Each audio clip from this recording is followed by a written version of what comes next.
Dans cette vidéo, ma légende, je te présente la règle numéro 9 et la règle numéro 10 du savoir-vivre. À tout de suite.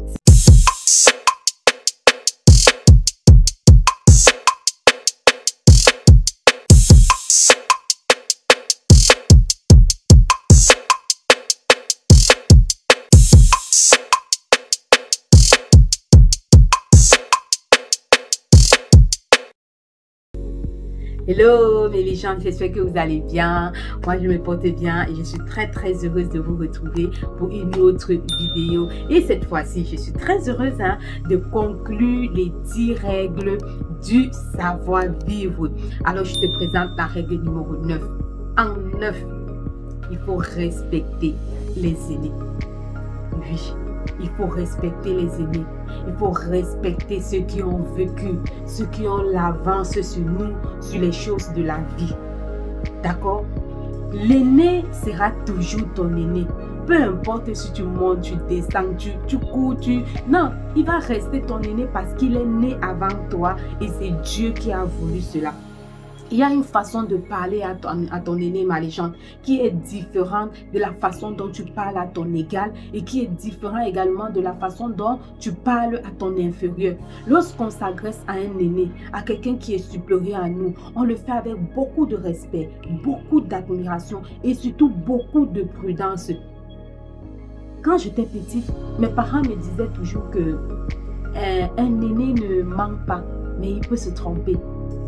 Vous voyez comment on arrange les choses en ce qui concerne nos supérieurs. Et j'ai grandi avec cela. Quand bien même un aîné se trompe, il y a une façon de pouvoir s'agresser à cette personne-là. Il y a une façon de pouvoir montrer à cette personne que peut-être, voilà, tu t'es trompé, il fallait plutôt faire ceci. C'est différent. C'est différent, ma légende. Les aînés ont une longueur d'avance sur nous. Les aînés voient ce que nous, on ne peut pas voir. Les aînés ont de l'expérience par rapport à nous. Et ce sont des choses que nous devons inculquer à nos descendants, à nos enfants. Ok? Lorsque tu arrives dans une voiture, si tu trouves peut-être un vieillard qui est debout dans le bus, un vieillard qui est debout, tu es obligé, ma légende, de te lever et céder la place. C'est normal, ce sont les bénédictions que tu reçois. Lorsque tu regardes, même si c'est une femme enceinte, ma légende, tu te lèves et tu donnes la place. Tu dois apprendre à te mettre à la place de ton vis-à-vis. C'est très important. C'est pour ça que lorsque tu vas peut-être pour régler une facture, je ne sais pas dans quel pays tu me regardes, tu vois que lorsqu'un aîné, un papa âgé arrive, on est obligé de donner la priorité à ce papa parce qu'il est déjà fatigué. Ok? Il est déjà fatigué, il a déjà vécu le bagage que cet homme, l'expérience que cet homme ou cette femme a. Ma légende, tu n'es pas sûr de l'avoir. Tu n'es pas sûr, l'âge qu'il a, tu n'es pas sûr d'atteindre cet âge-là. Donc du coup, il sera ton aîné à vie. Et tu lui dois beaucoup de respect, beaucoup d'admiration. C'est très important, ma légende. Tu ne dois pas t'agresser à ton aîné comme si tu t'agressais à un enfant, non. Tu ne dois pas t'agresser à ton aîné comme si tu t'agressais à ton égal, non. Tu dois beaucoup réfléchir avant de parler. Tu dois beaucoup réfléchir avant de t'exprimer, avant de reprocher ou je ne sais pas quoi ton aîné. D'accord? Voilà, j'espère qu'on est très clair. Et la règle numéro 10, ma légende.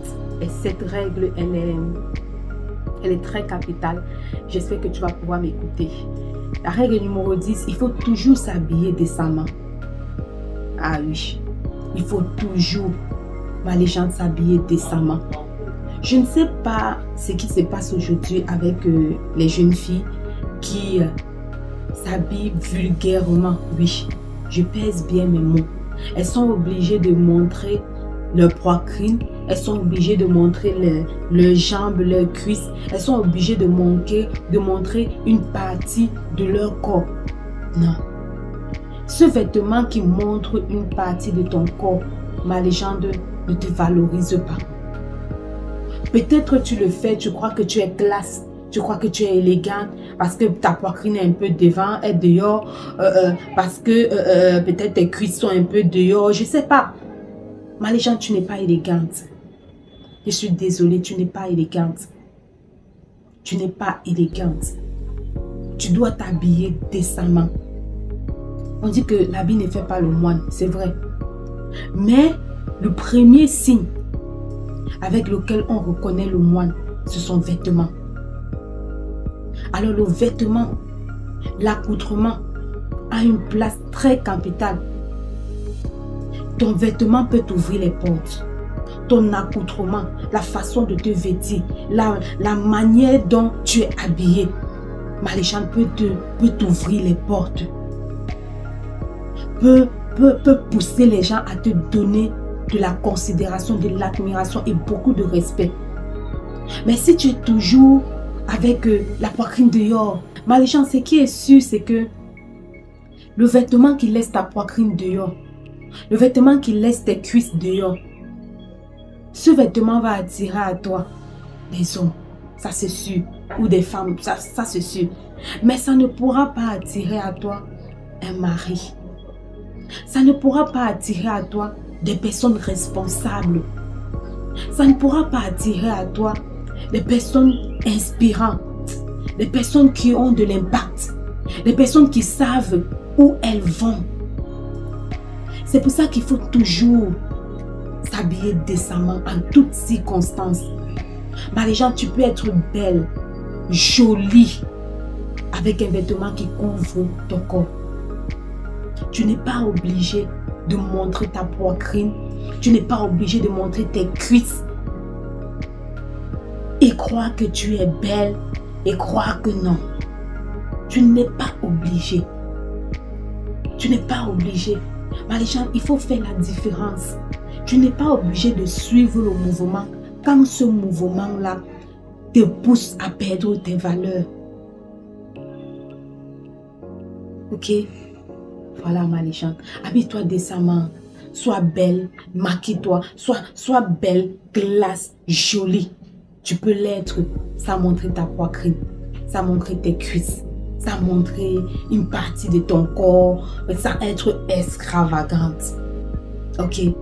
Habille-toi toujours décemment, peu importe où tu vas. Peu importe où tu vas. Sois belle, sois jolie. Ok? Voilà. Ouf, on a fini avec les 10 règles du savoir-vivre. Maléchante, je t'invite à rentrer voir les précédentes vidéos. Laisse-moi en commentaire quelle est la règle qui t'a le plus marqué. Est-ce que tu les appliques? Ok? Prends soin de toi. On se retrouve une prochaine fois pour une autre vidéo. Allez, bisous, bisous.